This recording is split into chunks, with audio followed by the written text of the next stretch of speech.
Austin for 185 years. And one of our commitments is to our neighbors who don't have housing. And we're deeply concerned, especially for all of our unhoused neighbors, and especially the lack of affordable housing or shelters for women, children, families who are suffering. And in our world that is so polarized right now, and an anxious country with an upcoming presidential election, we all have different views about a lot of things that separate us. But the one thing we can all agree on safely, I believe, is that children should never go hungry. They should never have to sleep in a car or on the streets. And in our faith tradition, we worship one who said, "Let the children come to me, for the kingdom of heaven belongs to such as these." In every faith tradition, whether you are Christian or of a different faith, we all agree that to serve our neighbors, to care for the widow and the children, is a tenet of basically every faith on the planet.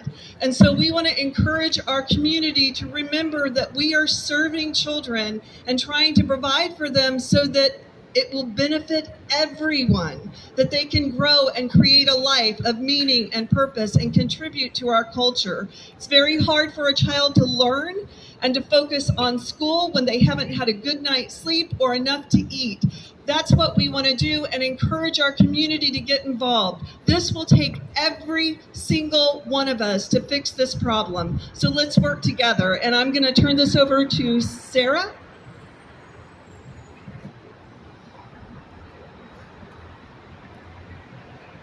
Good morning. My name is, can you hear me? Okay. Good morning. My name is Sarah. And on July 24th of this year, the day after my birthday, I was street homeless for the first time in my life. Nothing in my life had prepared me for this because I was raised in a fairly typical household in Southern California. Up until almost 14 years ago, I was abducted and my identity was stolen. And I've been unable to reconnect with my family, and so eventually I wound up street homeless. I'm not typical. I don't use drugs, I don't smoke, I rarely drink, and so I honestly, it's just been a very difficult experience for me because this is so far out of the norm for me.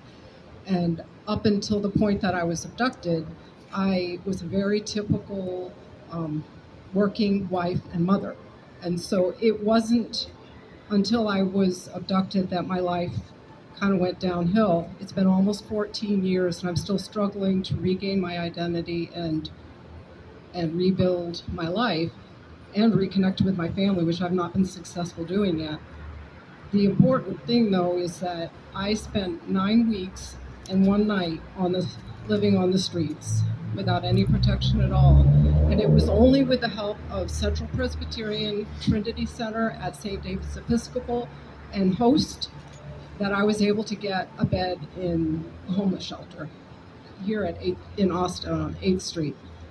So because of that, I am now safer than I was. I'm slowly regaining my identity. But the message that I want to leave you with here today is that if identity theft and therefore homelessness in this case can happen to me, if homelessness can happen to me, then it can happen to, I'm afraid, almost anyone. It's becoming a reality as the job market hasn't been great. Identity theft increases and people unfortunately wind up on the streets. So by working with these resources here in Austin and building them up and helping and supporting homelessness, I think we can turn things around, but we do need community support on that. And so that's my message. If homelessness can happen to me, it can probably happen to anyone. So let's work together and try to fix it. Thank you.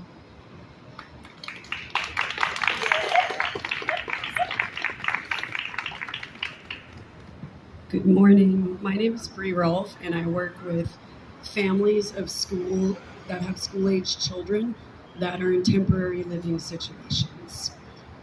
We currently have 39 children in Austin who are completely unsheltered. who are living on the streets or in cars. There are another 96 living in various hotels across the city.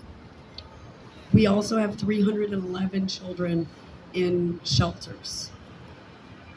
And another 325 who are doubled up or couch surfing and who are at imminent risk of becoming homeless very soon. That's 770 children in temporary housing situations. And I'll also say it's only October, and this is what we've identified. So there are currently no shelter beds in the city for families. Last week, I had to give a tent to a father and his 14-year-old son because that was all we could offer. When families are evicted or lose housing, there is currently very little to no options for them to shelter together, which leads to the breaking up of these families.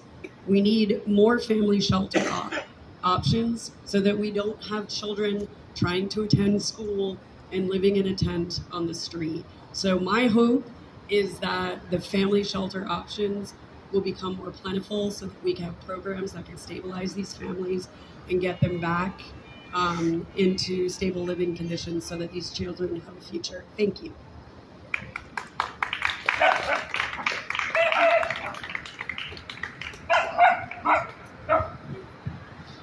My name is Jonathan. I was first unhoused about Independence Day, ironically,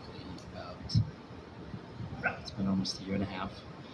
And somehow I ended up here in Austin, and I'm thankful for what we do have here, for all the churches that give us meals, for the places that give shelter and resources, the 2-year bus pass. But on what was said earlier, we do need more support. We need more support from all the entrepreneurs and from all the dignitaries in this city who do have the resources, they have the ambition, they have the drive, but I would implore them to redirect that to one of the things that's most important, and that's seeing everyone as important, seeing everyone as human, and especially children and families, because this isn't about me. I've gone through some tough stuff, and I've had people randomly disappear out of my life because they were homeless with no explanation, one of which froze to death during the winter. But ultimately, I think this affects all of us because our community, this group of people of unhoused, it's fathers and mothers and sisters and brothers and relatives, and they want to know that they matter, and they want to know that they're loved. And I'm going to finish with this. For those of you who are dealing with being unhoused and going through a tough time, I'm just asking you to just make it through one more day and take the resources that are in front of you.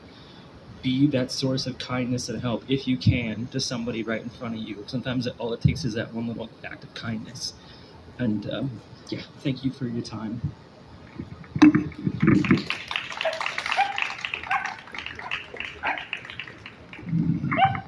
Hello, my name is Sandra Cantu, and this is my daughter, Valerie.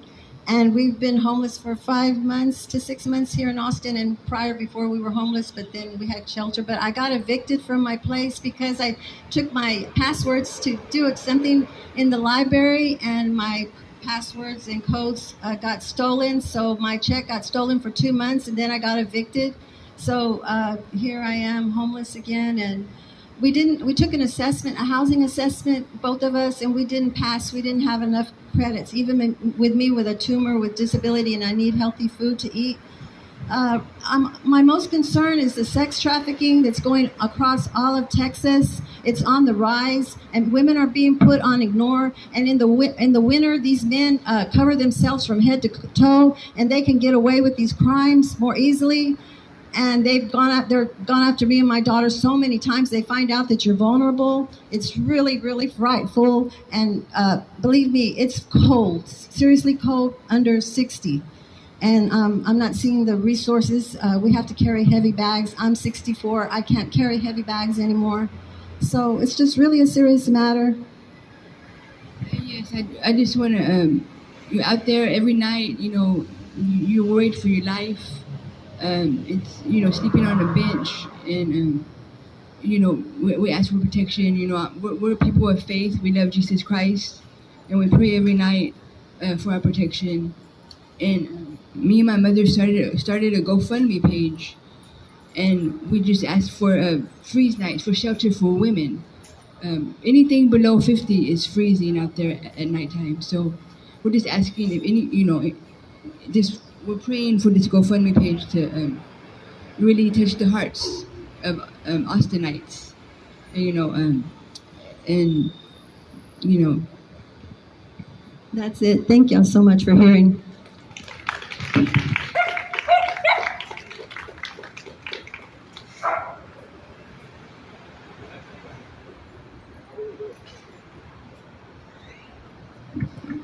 Hi, my name is Thomas Woodward. I've been an advocate here in Austin for the past decade.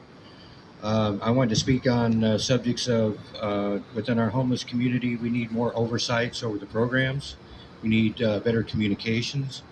We need accountability of our programs, and we need better diversion programs. Oftentimes there's people that fall into a gray area that services here don't really connect with, and people fall through the cracks and they end up on the streets. Going back to oversight, over ECHO and the Strategy Office, which are the two top organizations over the homeless, we need oversight over these individuals of where the money's going, what programs are going on. We need transparency. With communication, ECHO and the Strategy Office, we need quarterly meetings. We need to be updated on what's going on within our community. We're behind a veil, and we can't see if they're making progress, if they're not making progress, and there's no oversight. And perhaps even a newsletter that comes down either from the city or from ECHO, just giving us a brief update quarterly on what's going on. Accountability. This past spring, the interim city mayor had established that over the last 3 years, the city of Austin spent $280 million on the homeless. And when I bring that number up to any individual within the community, they're baffled because they want to know where's the money. A tremendous amount of money and no accountability. We can't see it. And then right back to the diversion programs, which I think is very important, because oftentimes individuals need just a very little amount to get them to the next month, a one-time deal. And a lot of these programs here don't have that mechanism to do that. And I think it's important to keep people intact and to keep them from moving to the streets. I thank you for your time.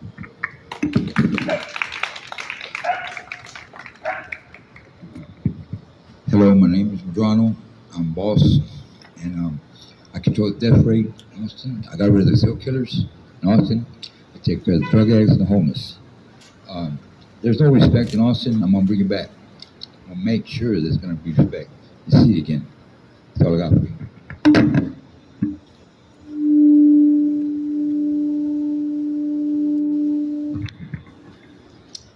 Good morning. My name is Spencer Foster. I'm the director of the Family Shelter Program of Casa Marianella. Over the past several years, we've seen an increase in the number of families immigrating to the United States via the southern border. And we've seen via the media in other cities like New York and Chicago that a lot of these families are forced to resort to sleeping in the street or in cars or places like that because of the lack of accessible housing and the lack of shelter resources that give them the barrier and the buffer that they need to access stable long-term housing. Similar things happening in Austin currently. Our shelter has 30 beds, about 10 families at any one time.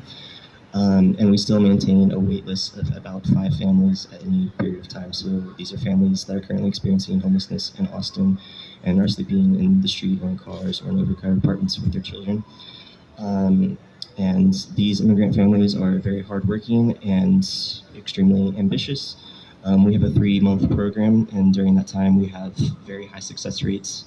After their time in our program, they often find stable housing of their own, and we have seen that they have very low rates of falling back into homelessness.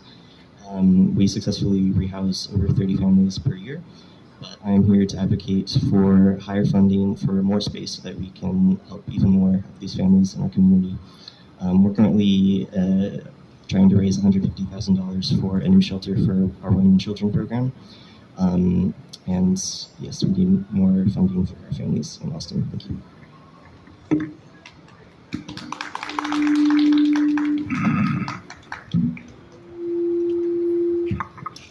Hi, good morning. My name is Bear Craig. I'm with St. Louis House, and thank you for your time today.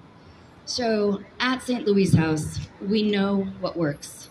With over 25 years of experience, we have seen the transformative impact that the St. Louis House approach has on 2 generations of both mothers and children.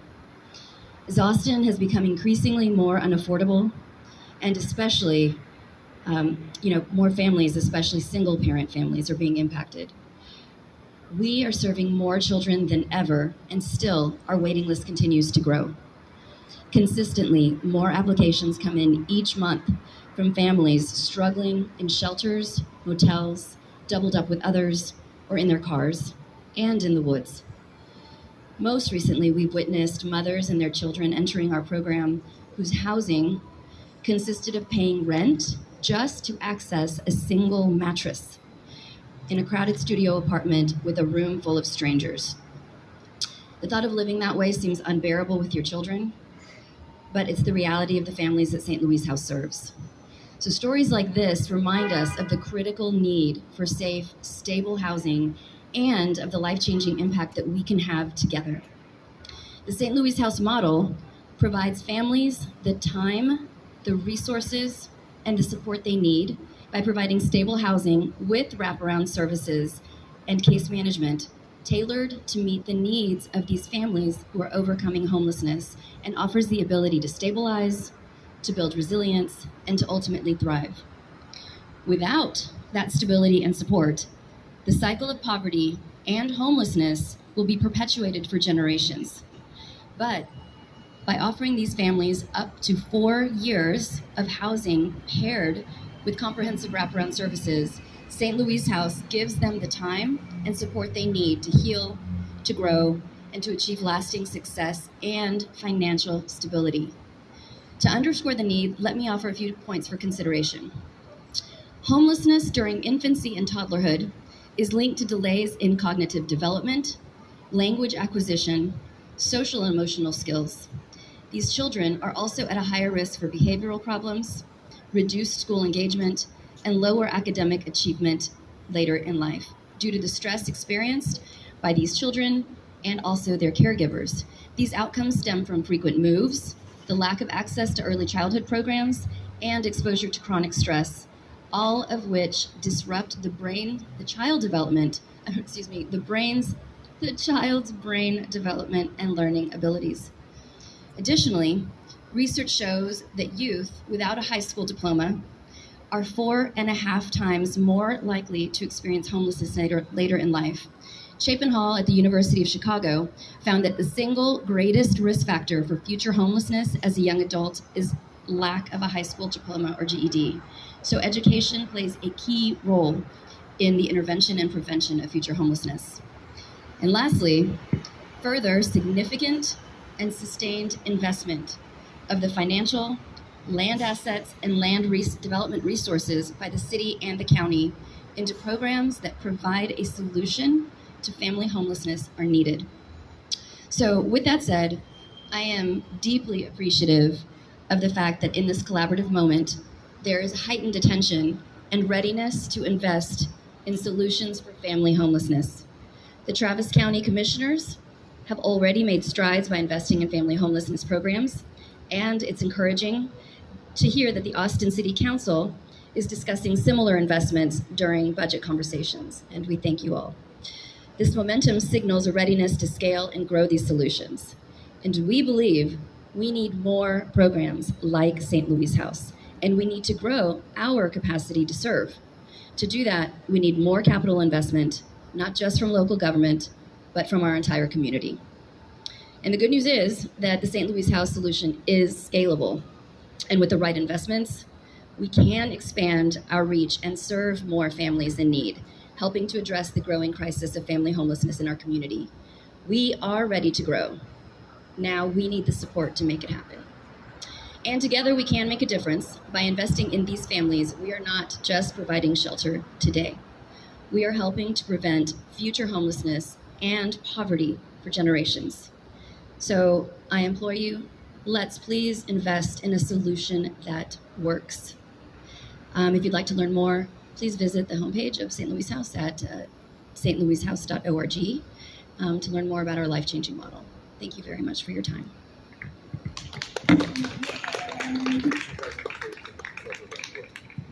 I have 11 months and 15 days off the needle, off the needle.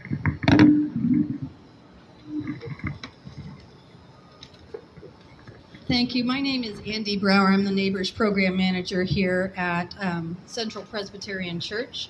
So thank you all for being here today. Sorry, trying to find my notes. I can speak to the fact that homelessness does affect you, especially when you're homeless as a child. It affects you for the rest of your life. I am the mother of a formerly homeless foster youth. She came to me at the age of 13 and been homeless, and she still struggles today. I wanted to, sorry, I'm losing, I want to thank the people for sharing their stories today because I know it's not easy, and I appreciate your bravery in doing that. I want to highlight a few of the problems that we heard today and give you a couple more facts. We know that the marshalling yard, our biggest shelter in Austin with 300 people, is set to close in March. There is currently no funding to continue it, and there is no other location identified. So they are already turning people away from that shelter. Regarding the topic of family homelessness, I want to give you some numbers from SAFE, our domestic violence shelter, who has 60 adults per day on their wait list and 36 children per day on their wait list for domestic violence shelter. 30 to 35% of the folks on that wait list receive shelter. The other 65% do not. I also want to say the count from our homeless management information system is that 1,832 kids were assessed this year. Their families were assessed for being homeless just in 2024. So we're looking at nearly 2,000 kids that are sleeping in tents or in cars. This issue of family homelessness was brought to our city leaders in April, to every city council member, asking for a bigger investment in family shelter beds. But in August, when the budget passed, there were no extra dollars for more family shelter beds. So we're asking the city and the county to rethink the strategy and rethink what the priorities are. We know that other cities, like Seattle, areas like Silicon Valley, the private sector has come to the table and helped out. So I am asking for our corporations, our tech companies, our Intel, our AMD, IBM, Google, please come to the table. Please help out. We need your investment. Austin lags behind in charitable giving with other big cities. And we've seen that, unfortunately, our county and our city tax dollars isn't going to solve these problems. So we would really like to see the private sector coming to the table. And I guess in closing, I just want to say what I would like people to think about. What is acceptable? Is it acceptable that we have kids sleeping in tents? Because that's what's going on right now. Is it acceptable to us? What is the minimum we want to do for people in our community? Is it okay to have kids doing this? And so I would ask that for our city leaders to think about that. And I will say, to echo what Bear said, investments in shelter now and giving people front-end crisis support will save lives, will save money, and will help families succeed in our community is what we all want. So thank you very much for being here today.